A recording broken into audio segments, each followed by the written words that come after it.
eu quero falar de 5 posicionamentos básicos. Uma outra maneira de dizer, de 5 chaves básicas para enfrentar o tempo do fim. Ok? E aqui vai um conselho, obviamente, do meu coração, percebendo coisas que estão acontecendo, né? Ao tempo que a gente está vivendo, e são alguns conselhos de posicionamento. Você entende? Gente, Deus sempre vai pedir de mim um posicionamento. Eu tenho que me posicionar, porque isso é a verdade na prática. Entende? Ele sempre vai pedir. Então, no tempo que a gente está vivendo, está sendo exigido de você e de mim um posicionamento sobre qualquer coisa, essa palhaçada que está aí de imoralidade sexual, esse mundo corrupto, esse mundo safado do dinheiro que mata as pessoas e oferece propostas das mais variadas, e várias outras situações, cara, que querem botar a gente para dentro. Agora, você vai se posicionar com a palavra e eu também vamos ter que pagar um preço de estar desinserido das coisas. Mas Ele me sustenta, Ele cuida de mim, porque Ele honra a sua própria palavra na minha vida. Então vai 5 coisas aqui que eu quero falar contigo. Então,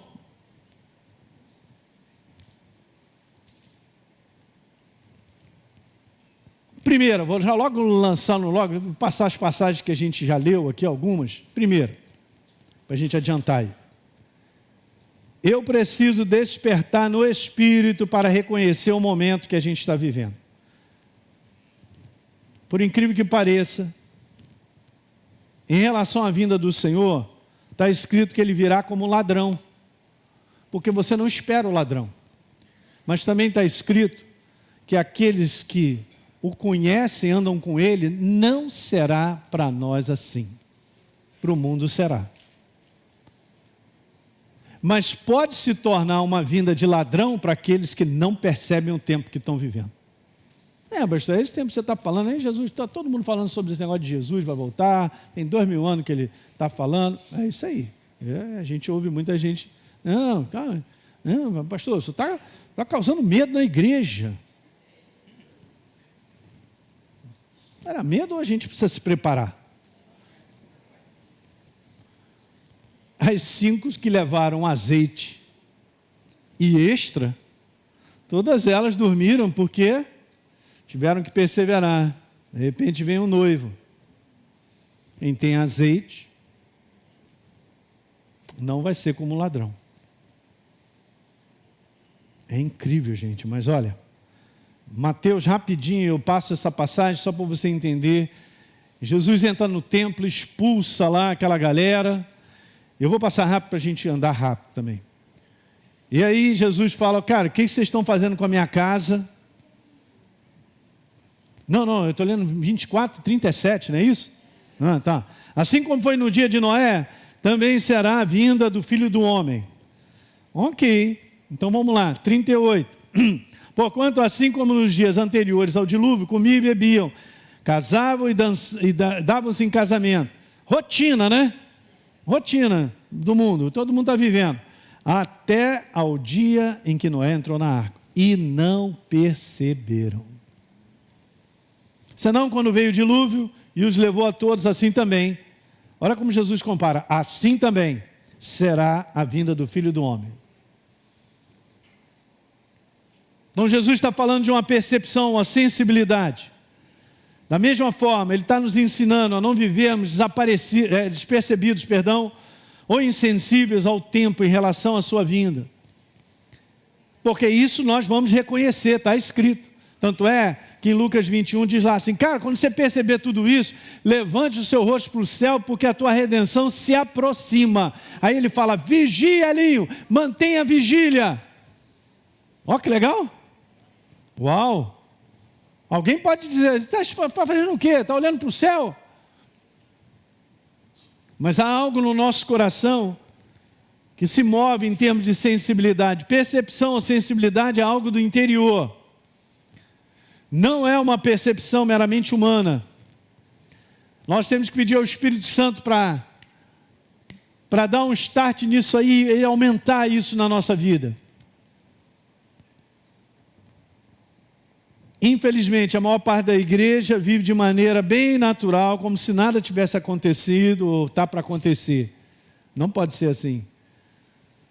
Um dia após o outro, assim como a gente leu, Noé entrou na arca, já era. E quando não perceberam,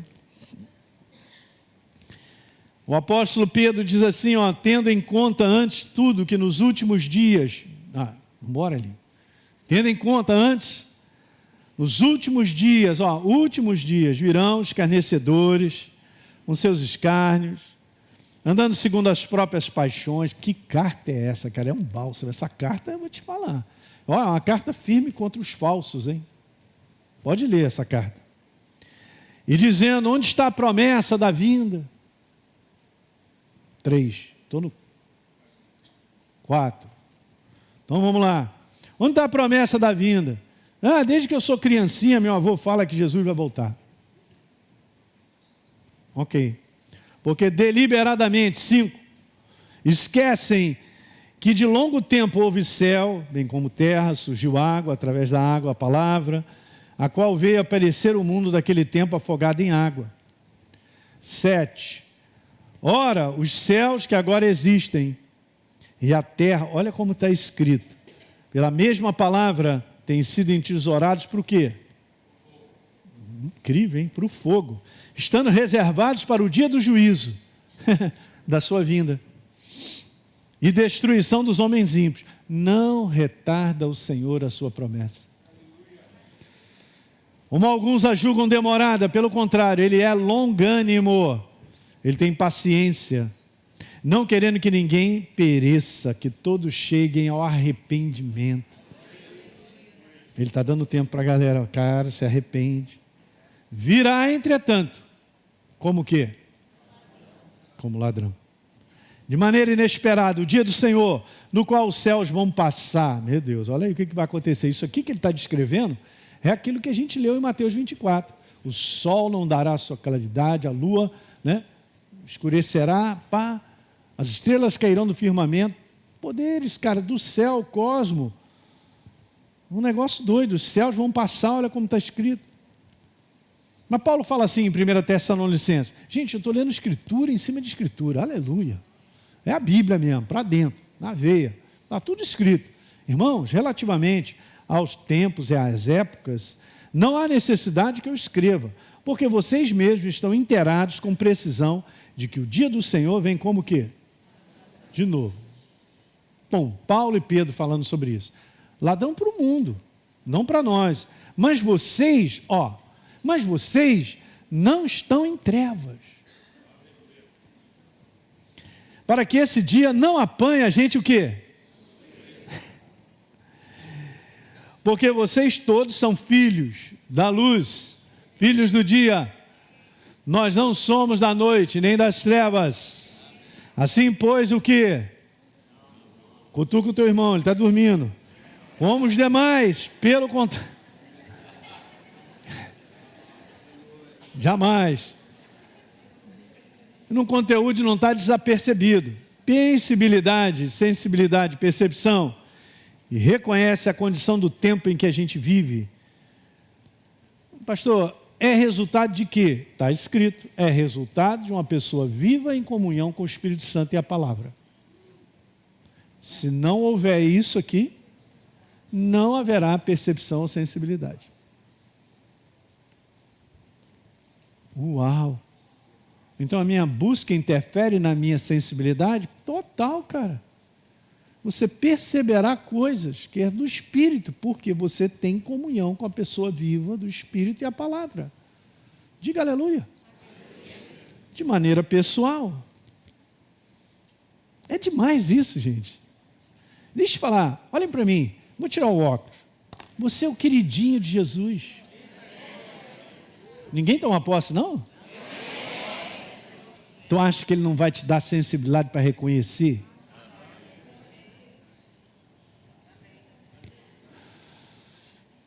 Por que eu não sinto nada, pastor Hélio? É porque eu não estou tendo com a pessoa viva de Deus a comunhão suficiente com a ação do Espírito Santo e a palavra. Não só isso. Mas eu vou à igreja. Todo domingo eu estou lá, pastor, de vez em quando, né? 2 vezes no mês está bom. Santa Ceia eu não perco. Aleluia. Né, Sérgio? Tem que carimbar a Santa Ceia.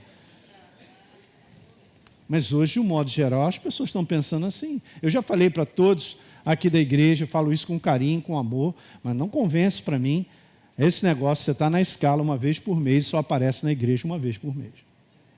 Pode ficar chateado comigo, mas eu estou te falando, você está vivendo uma jornada espiritual que não vai terminar bem. Isso não é jornada espiritual, não. O que está acontecendo que você não tem fome nem sede? Está num lugar perigoso. Você está dando uma plataforma de ser enganado e você não sabe.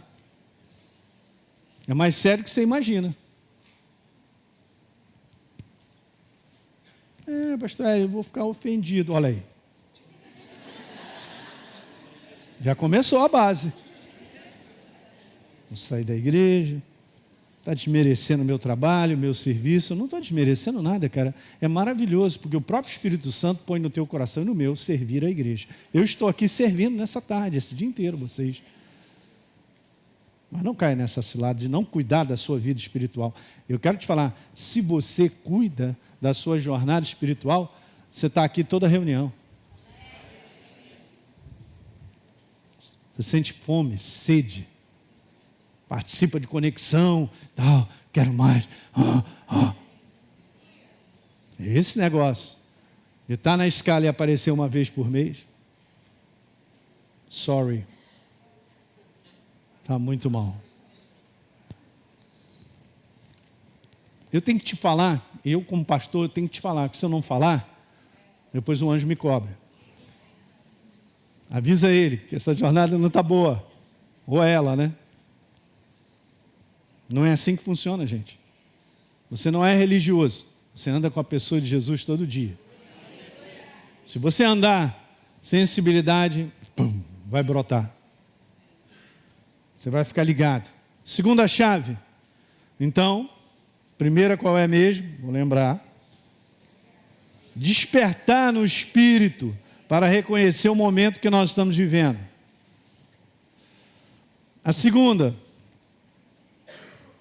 chave ou posicionamento básico nesse tempo do fim, precisamos assumir um compromisso, uma separação. Jesus. Precisamos assumir um compromisso, uma separação dedicada a fazer a vontade de Deus para a nossa vida. Pastor Hélio, os meus planos, o que eu tenho de ideia, eu quero fazer e tal, cara. Procura buscar hoje fazer a vontade de Deus para a sua vida. Procura ter um coração centrado num ponto e você falar, não, eu estou debaixo da vontade de Deus para a minha vida. Não se mova fora da vontade de Deus para a sua vida, seja até geograficamente falando. Tome cuidado com isso. Mas eu quero. Querer é pouco. Ele te quer aqui, você está querendo ir para onde? Para a Europa, para os Estados Unidos? Ninguém quer ir para a África. Eu nunca vi alguém falando assim, Deus falou comigo para ir para a África. Para a Índia. Nunca vi. Pastor, eu senti algo, o Espírito Santo falou comigo. Miami. Ele falou até cantando o anjo. Miami.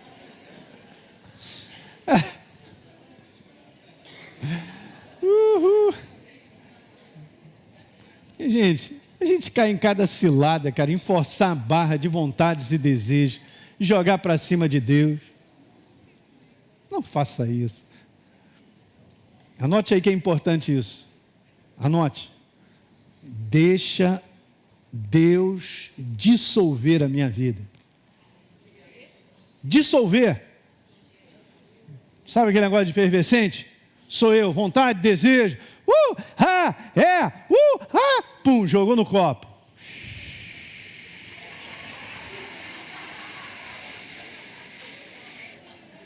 Cadê eu? Sumiu.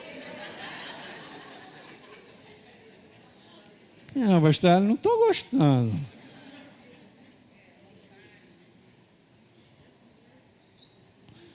É mais ou menos isso, já não sou eu quem vivo, mas Cristo vive em mim. Esse viver que eu tenho na carne, eu vivo pela fé no Filho de Deus que me amou e se entregou por mim. Está ligado no 220, Gálatas 2:20. Mateus 21, rapidinho, para a gente andar rápido, para a gente terminar mesmo. Ok, entrando Jesus em Jerusalém, todo mundo conhece a passagem. Jesus chegou, cara, e mandou ver. Eu estou falando de uma separação dedicada a fazer a vontade de Deus, hein? E aí, ele expulsou do templo aquela rapaziada que vendia lá dentro. E ele declara no 13, vamos pular. A minha casa será chamada casa de comunhão. Oração é comunhão. Vocês transformaram em covil de salteador e casa de abominação, casa de negócio. Meu Deus. No verso 14, então, vieram a ele no templo e ele curou. Cegos e coxos, interessante, não falou dos vários tipos de enfermidades, mas colocou duas categorias, pessoas aleijadas e cegos. É bem interessante isso, né? Então, gente, essa passagem, eu já contei isso aqui, mas ela é um paralelo muito relacional, muito grande com o fim dos tempos. Porque Jesus, ele está no momento, nesse momento que ele entra em Jerusalém, ele está nos dias finais da sua missão sobre a face da terra, sabia? E ele já tinha entrado no templo várias vezes, muitas vezes. Desde pequenininho, quando ele foi apresentado, cada ano ele tinha que entrar no templo. Por que ele não fez isso aí, de quebrar com tudo aquilo ali que estava sendo feito em termos de comércio, e tirando o propósito da casa de Deus, ele fez no final? Por que ele fez no final? Vamos pegar isso para o fim dos tempos. Por que Deus está limpando a casa dele? Sabia disso? Nunca tantos escândalos dentro da igreja, até internacional, têm sido levantados e jogados na internet. Ele está limpando a sua casa. Ele está tirando tudo que é impróprio, indevido, tudo que é sujo, está limpando. Você pode estar certo disso. Porque tem um propósito, a gente vai ver. Quais seriam as revelações inseridas nessa passagem e para aquele momento que nos mostra a associação de estar preparado para o fim? Interessante, né? Porque Jesus faz isso no final. E ele está fazendo isso no final. Tem duas coisas super importantes aqui. A primeira revelação é essa. É a prefiguração de uma limpeza. Somos nós. Quem é a casa viva de Deus aí? De práticas que impedem um verdadeiro relacionamento vivo com a pessoa de Jesus nos últimos dias. Ele falou assim: minha casa é casa de comunhão, não é casa de comércio. Não é casa de você fazer, de você ganhar. Você está ganhando o quê? Está pensando só em ganhar, fazendo. Tirou. A casa de Deus estava desfigurada do seu propósito. Jogou por terra tudo. Por que ele está fazendo isso nos últimos dias? Porque só agora, ou nos dias finais do seu ministério, ele realiza isso. Porque esse é o tempo da limpeza, da separação, da última preparação para nos encontrarmos com o nosso noivo. Você não tenha dúvida, não vamos... Cara, a gente não vai encontrar despreparado, sujo, de forma alguma. Eu amei essa passagem aqui de Romanos, que fala assim: outra razão para viver correto é essa, Paulo está falando. Vocês sabem como já é tarde. Olha só, gente. O tempo está se esgotando. Despertem, pois a vinda do Senhor está mais próxima do que agora, quando nós cremos no princípio. Olha só agora, 12. A noite já passou, o dia da sua volta está logo aí. Portanto, deixem. Ele está falando para quem isso? Deixem as más obras das trevas e vistam a armadura de uma vida direita, como devemos fazer o que vivemos na luz do dia. Essas pancadas vêm do apóstolo Paulo, o apóstolo da graça. Sempre vem dele as pancadas. Coríntios, Romanos, Efésios, Colossenses. Em quase todas. vivamos de modo decente, em plena luz, não em orgias, bebedeiras, imoralidade sexual, depravação, não em desavenças e inveja, ao contrário, se revistam do Senhor Jesus e não fiquem pensando como quê? Satisfazer os desejos da carne. Agora vamos lá, Pedro, porque a ocasião de começar o juízo, julgamento seguido de sentença penal, é o que está escrito lá. De começar o juízo pela casa de Deus é chegado. Ora, se primeiro vem por nós, qual será o fim daqueles que não obedecem ao Evangelho? Misericórdia. Segura agora o 18. E se é com dificuldade? Não estou lendo isso, pastor Hélio, é isso mesmo? Se é com dificuldade que o justo é salvo, onde vai comparecer o ímpio, sim, o pecador?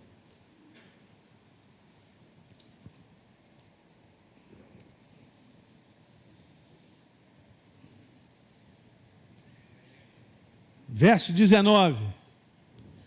Por isso também os que sofrem, diga sofrem, a carne vai sofrer. Sofrem segundo a vontade de Deus, encomendam a sua alma ao fiel Criador na prática do bem, do que é certo. Nós fomos criados para praticar boas obras que de antemão Deus preparou para que nós vivêssemos. Efésios 2:10.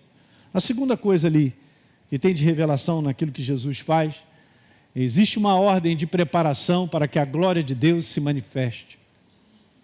Gente, quero te falar, a corte celestial não chega em qualquer lugar. Ela não desce. Para você ter uma ideia como isso é tão sério, que o templo, se você for ler os primeiros 10 capítulos de Ezequiel, você vai vendo Ezequiel sendo pego no espírito e sendo levado para enxergar tudo o que estava acontecendo dentro da casa de Deus. E ele via os querubins e a glória de Deus sendo levantadas para ir embora. Sabiam? Deus não chega com a sua corte de qualquer maneira, vou lá. A gente tem que preparar um ambiente. E o ambiente não é parede. Preparar um ambiente que eu estou te falando, é o nosso coração próprio diante dele, da maneira certa. Nesse ambiente ele se manifesta. Ele vem com a sua glória. Vocês estão entendendo o que eu estou falando? Uau! Tem que ter coração próprio, gente. Não vai funcionar. É isso aí, ó. A ordem de preparação para a glória dele se manifestar. Aí a gente viu que ele expulsou. E aí ele disse, a minha casa é casa de comunhão. Bom, então, ó, primeiro ele expulsa, limpa.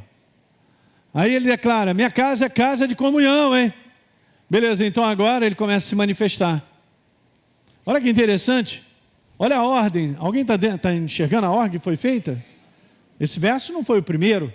Primeiro ele fez algo. Ele está fazendo essa separação, abrindo caminho para a comunhão com Deus. Manifestando então a cura em duas áreas que prendem a igreja do Senhor ainda. Em duas áreas que tem que ser curada na nossa vida. A primeira delas.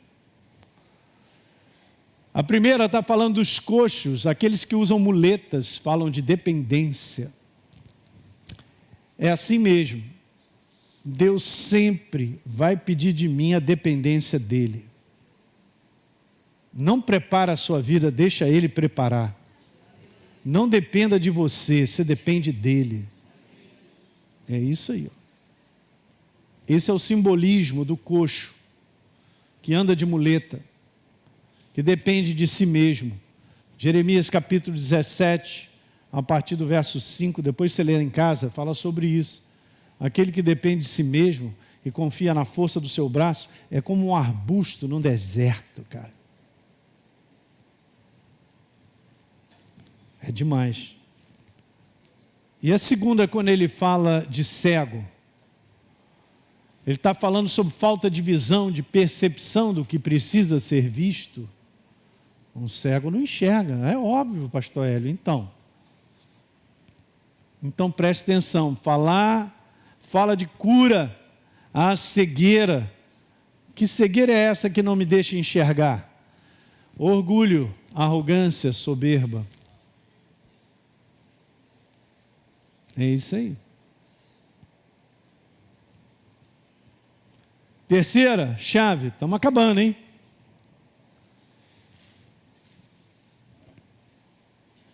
Não dê espaço para qualquer outro foco, senão a palavra de Deus. Como assim? Como fonte de alimento. Interessante. Ela não é um livro que eu carrego e hoje ninguém está carregando mais. Não, está deixando de ser lido e apreciado e valorizado. Não funciona. Porque esse livro é ele. Então, se ele não for o meu alimento, Jesus falou, quem de mim se alimenta, por mim viverá. Mas olha que interessante, eu estou vivendo por Jesus. Como assim? Está anulando o verso, lê primeiro. Você está se alimentando? Fala para mim também. Você está se alimentando dele? Não me responda. Porque eu só viverei por ele se eu me alimentar primeiro. Revelação tão simples na minha frente, ridículo, eu estou achando que eu estou vivendo por ele. Como assim? Você não se alimenta, você não vive por ele. Se eu não me alimento dele, você pode estar certo que a minha carne está se alimentando do que eu acho, do que eu quero, preciso, e eu vou vivendo a minha jornada. Não, quem de mim se alimenta por mim virá ele.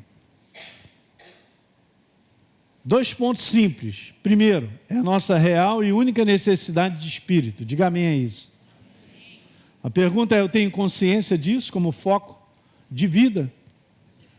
Segundo, nos dias de hoje, as muitas distrações.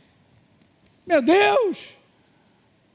Pastor, eu não consigo ficar sem meu celular uma semana. Caramba, isso é um bom teste para a gente, hein? Não é que eu consigo ficar pelo menos um dia inteiro sem ligar o meu telefone? Nossa, pediu demais, pastor. Agora chegou a mexer com... Que coceira é essa? Para ligar esse telefone? Justificativas. Alguém quer falar comigo, eu preciso. Na verdade, é que eu já vou metendo a mão no Instagram.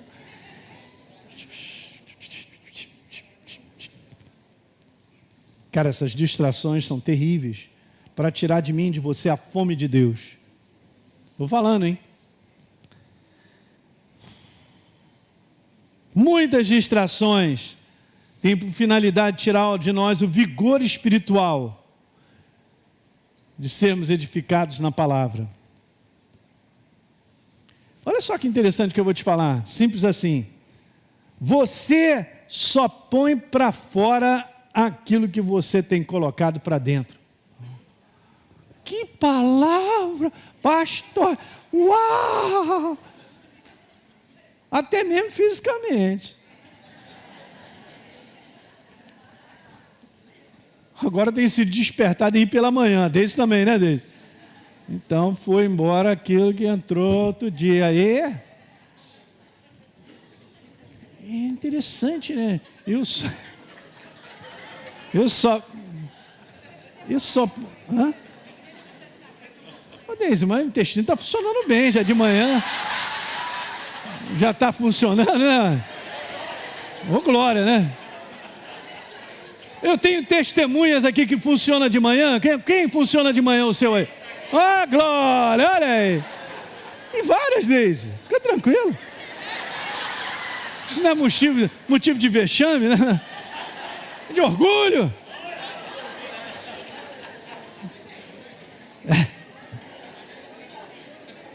Gente, então olha só. Eu só ponho para fora aquilo que eu estou colocando para dentro. Então, cuidado com o que você ouve de outras pessoas, inclusive de mim. Pastor, o senhor está desqualificando? Não. Eu estou te falando para você testemunhar com o Espírito Santo as palavras que você está ouvindo. Porque tem tantos seguidores e tem não sei quantas mil visualizações, então agora eu vou estar prestando atenção no que tem a dizer e deixar entrar. É assim mesmo. entra sem você sentir, vai botando para dentro. Depois eu não estou entendendo por que eu estou com tanto medo, insegurança, que eu estou sem alegria, sem paz. Onde é que está o foco? O foco está na entrada. Essa é a saída. Então, se eu quero mudar a saída, eu tenho que mudar aquilo que está entrando. Estou falando o ridículo do ridículo que nos abençoa. Pastor, eu quero uma vida mais, segurança, legal, reto, pai, tal. Então, tem que botar para dentro. O que bota para dentro? Mas nós estamos vivendo um sistema de umas distrações tão grandes, gente, que está despreparando.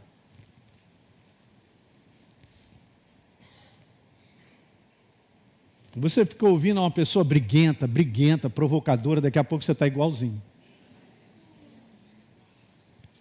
Não estou ouvindo pessoa que está sempre reclamando, murmurando, daqui a pouco você está igualzinho. Sem perceber. É foco. Estou falando de foco. Alguém está entendendo aí? Boa.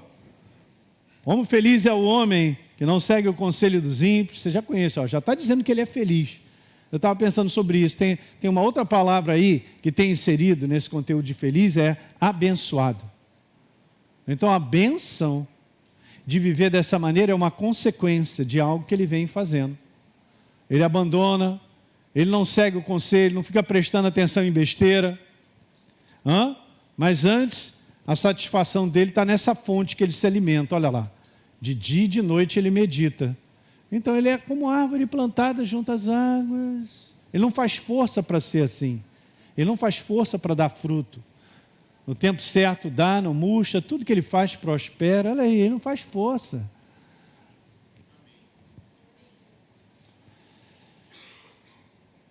Há muitas distrações que são até lícitas. Até isso você tem que aprender a como regulamentar as coisas. Porque a intenção é te tirar do foco de ser bem alimentado. A verdade precisa ser a nossa única fonte de inspiração para viver. Eu vou repetir isso aí, a verdade precisa ser a nossa única, diga única, fonte de inspiração para viver. Viver com foco na eternidade precisa ser uma decisão a ser tomada. Ok? E aí 1 Coríntios fala sobre isso, Paulo fala. Quarta, estamos terminando. A quarta coisa é, eu preciso ativar a consciência viva da pessoa do Espírito Santo, enchendo-se dele de maneira contínua. Não pense que é isso automático. Nós ativamos a consciência da pessoa de Deus todos os dias, quem nós somos, na relação com Ele. E hoje de manhã tivemos aqui um louvor de 40, 50 minutos, maravilhoso, porque também é uma maneira de nós nos enchermos do Espírito. A presença dEle, começamos a cantar, louvar, e você se alimenta daquilo que você põe para fora, até em termos de cantar e louvar com o coração. No livro de Provérbios diz que aquilo que sai da tua boca, você alimenta o teu coração com o que sai da boca. Boa prática para você ficar sempre de coração tranquilinho, sempre saindo dos teus lábios, meus lábios, disse Davi, estão cheios do teu louvor e da tua glória continuamente. Aí nunca mais a murmuração vai ganhar espaço. Reclamar da vida. Porque se eu boto isso para fora, eu acabo alimentando o meu coração. Eu fico azedo. Diga, eu não sou azedo. Isso aí. Aqui não tem limão. Aqui é laranja daquela que dá para criança. Laranja lima, docinha. Olha uma laranja lima aí do teu lado. Olha aí. Pastor, ele está mais para coco esse aqui do meu irmão. Coco é duro, hein?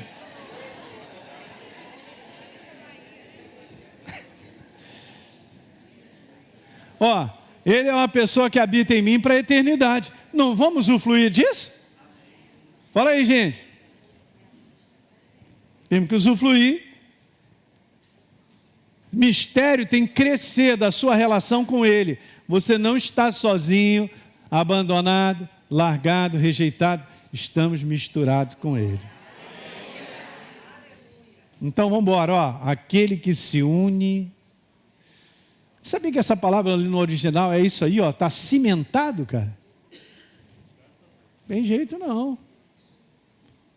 Ao Senhor é um só espírito com Ele. Não se embriague com vinho, pois isso vai levá-lo à ruína espiritual. Gostei dessa versão. Mas encham-se do... De que maneira? Falando entre vocês com salmos, hinos, cânticos, cantando e louvando com o coração ao Senhor. Cantai ao Senhor, cantai com júbilo ao Senhor todas as terras. Salmos de Davi. Eu fiquei impressionado lendo só esse que fica perto do Salmo 100, vindo 2, 3 salmos, a quantidade de vezes que ele fala o louvor dos meus lábios, o cantar com os meus lábios, impressionante. É demais. Grande inspiração para nós. E por último, quinta, vamos finalizar numa boa. Então, nós estamos falando sobre posicionamentos, não é isso? Nesse final dessa jornada, a quinta coisa importante é que eu preciso resistir de contínuo essa atmosfera de incredulidade ao nosso redor. Saiu de casa, só vai encontrar quem não acredita, não tem jeito e tal. É uma jornada que não tem pensamento nenhum de Deus. Você sai de casa para se desgastar, por isso que você tem que se abastecer. Entende? A incredulidade muitas vezes pode estar dentro da própria igreja, sabia? É um perigo. E o único verso que me veio mais assim, que preocupa e é um recado para todos nós, é de Hebreus 3:12. Tenham cuidado, irmãos, para que nenhum de vocês jamais chegue a ter um coração que fala de um coração mau. Na minha versão está perverso coração de incredulidade que te afaste ali do Deus vivo. É sério isso, gente. A atmosfera desse mundo que a gente vive é ignorante a respeito da verdade. E a força dos pensamentos incrédulos se levantam por várias situações que a gente vai vivendo. Então eu tenho que, a palavra é essa, quinto é esse, eu vou voltar aqui só para você guardar. Eu tenho que resistir, diga, resistir. De maneira contínua, a pressão da atmosfera de incredulidade ao nosso redor. Acrescenta aí a pressão. Eu vou acrescentar aqui também. É isso que nós estamos vivendo. Tem uma pressão de incredulidade. Chegamos ao final. Maravilha.